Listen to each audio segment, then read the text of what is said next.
The Born This Way Theory is Patent Bullshit by Valkyrie. I'm not going to make any friends with this post, but here it goes. I do not believe in the Born This Way theory. I will say it again in gigantic bold red text in case you didn't hear me. I do not believe in the Born This Way theory. Born This Way is bunk, whether it's used to describe homosexuality or anything else. I find it absurd that an abstract thought, such as a like or dislike, can be physically or genetically caused, especially since you can't know anything about the existence of whatever the thing is until you empirically experience it. Do I have a genetic predisposition to like economic conservatism, or Hinduism, or the Eiffel Tower, Italian food, the Doors music, the poetry of Emily Dickinson, mid to late Renaissance art of Eastern French painters? Of course not. If I said I did, people would rightly say I was off my rocker. Neither I nor my DNA can even know that these things exist until I experience them.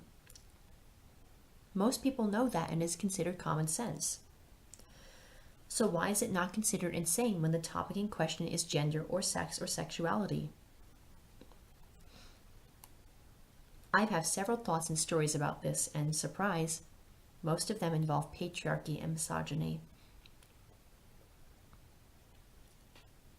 A. The idea that sex differences are inherently known by and considered important by your very DNA comes from the belief that genital differences are so crucial that they are actually ingrained into you.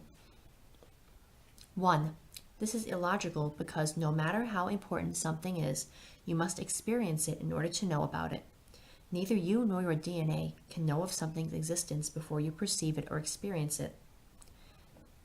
Lowercase a. Republicanism is different from liberalism. Does this mean your DNA instinctively knows what these arbitrary worldly topics are? What if you grew up in, or are descended from people who grew up in, a place where these concepts aren't even practiced? Lowercase b. Fire trucks are different from doorknobs. Does a man born in a tribe on a desert island in the middle of a third world country therefore instinctively know what doorknobs and fire trucks are, and that they're different? Because of his DNA? Lowercase c. It is equally illogical to claim that one can have instinctive knowledge of physical sex differences unless one is exposed to them. B. This idea that someone's genitalia is a universally or innately important aspect of partner choice or sexual attraction comes from sexism and patriarchy. 1.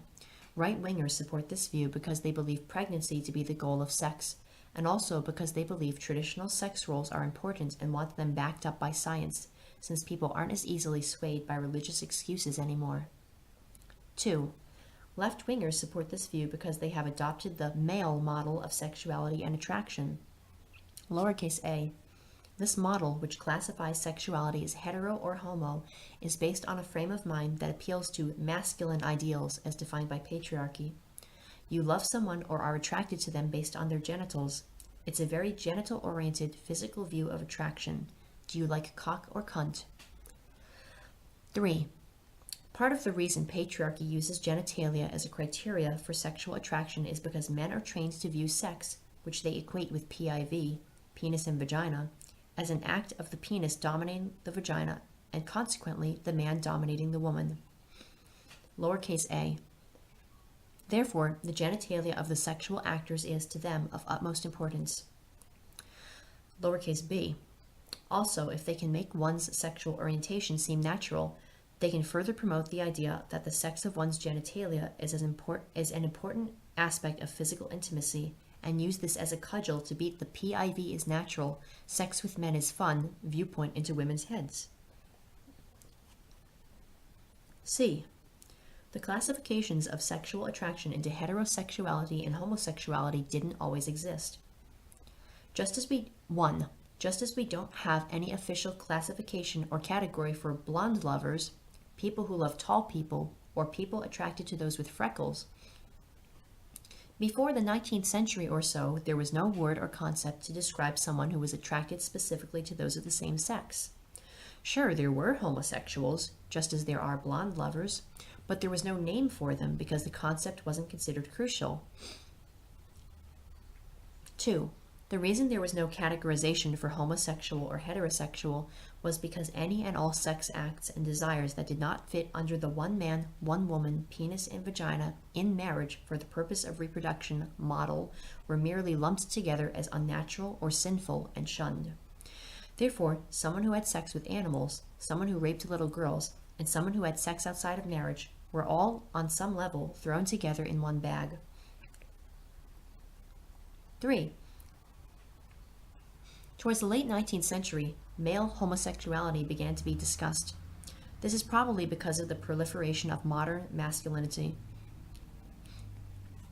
Lowercase a. Modern masculinity was ushered in by the likes of Freud and his penis envy theory on the secular side, and the Freemasons and phallus-worshipping occult groups like the Ordo Templi Orientis on the spiritual side. Lowercase b. These men promoted both the spiritual idea of spermo-Gnosticism and the scientifically proven superiority of the male organs, and therefore the acceptability of male homosexuality, at least in the form of collective male self-love, coupled with disgust and contempt towards women and female bodies. Male homosexuality, especially as an exodus away from the drudgery of women, married life, and stifling emotion, was promoted and embraced in some circles as liberation, at least for men. Lowercase c. The beliefs that men, and therefore the penis, were superior made it necessary for these men to promote attraction to the penis per se, especially among other men. D. Just because something is not chosen doesn't mean it was caused by genetics or physiology. 1. Many little children do not like broccoli. Is this dislike caused by genetics because the dislike is not chosen by the child? 2. A preference can be caused by the experiences one has in one's life, not just internal reasons. If you had a great birthday party while in a blue room when you were 5, you may habitually associate the color blue with good feelings. 3. Preferences are not only caused by the nature of the thing being preferred. They can also change because your viewpoint has changed, and changes of viewpoint can also be unchosen. This is why when the broccoli-hating child grows up, he may be a broccoli lover. Neither his taste buds nor the broccoli nor his DNA have changed, only his mentality did. E. Saying homosexuality was caused by something is homophobic. 1. It implies that someone's sexual preferences matter because one is asking how they got there, and therefore that such preferences are not normal or are necessary to fix because they aren't default. 2. It implies that heterosexuality is the default and therefore that only homosexuality has a cause. No one ever asks what caused someone to be straight. It's just assumed that this is the normal state of a human. 3. If homosexuality can be caused by something, there can be a way to uncause it and to cure it, many hope. F. Some people can choose their sexuality. 1. We all have different levels of control over our preferences. This depends upon a combination of how skilled we are in controlling our minds and on how strong the preference is and on what caused it. It may also depend on how much or how little we know about why the preference got there and on how much the preference was influenced or caused by things outside us, like our experiences. 2. Patriarchy pushes heterosexuality onto women to keep them addicted to and dependent upon men, and to boost men's egos. Lowercase a. Therefore, patriarchy and the men behind it don't want women figuring out that they can choose to ignore men and become lesbians, nor do men want women learning that much heterosexuality is a deliberate trap men have placed on women, and political to boot. No wonder the patriarchal under-the-surface, born-this-way movement loves the theory of innate sex preferences. Lowercase b. A man who can convince a woman she's born heterosexual can trick her into developing feelings for him and into attributing the trauma bonding effect many women experience during PIV sex as love.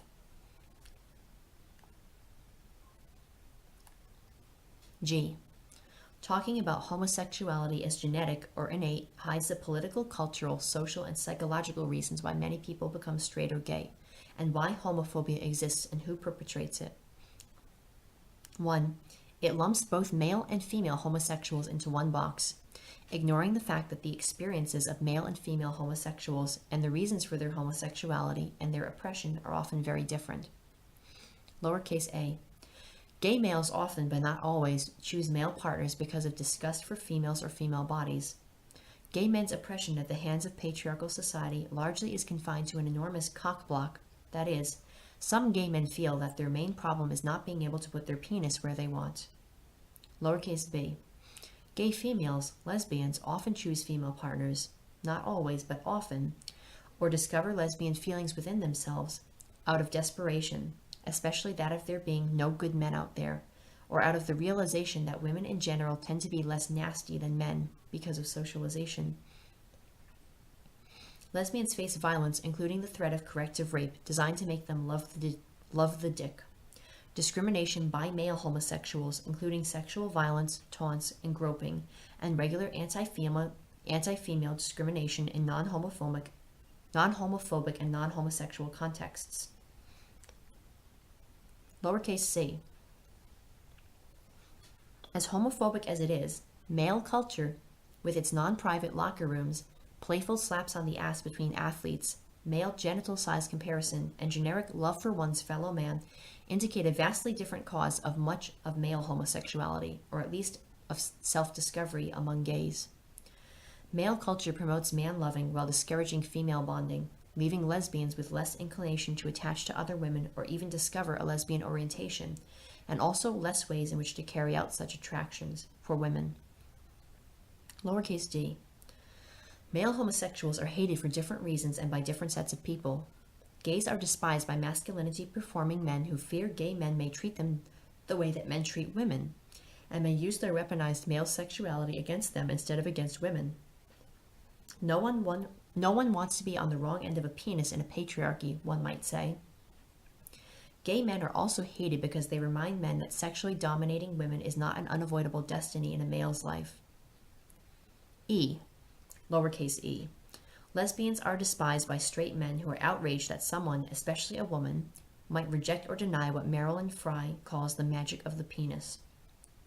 Yet, unlike gays, lesbians are hated by their own movement, the LGBT movement, in the form of male homosexuals who expect both gay and straight women to fund their AIDS relief campaigns and yet do not return the favor and support feminist concerns, or even outright insult or assault females in general or in a sexual manner.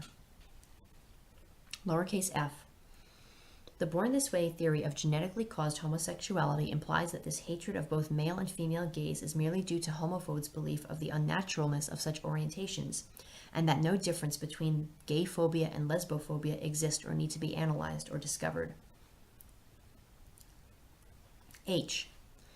Modern culture, which promotes raw masculinity, removed of its pretty religious, altruistic, sensitive, or family-oriented packaging, rejects the idea of a spirit or inner being.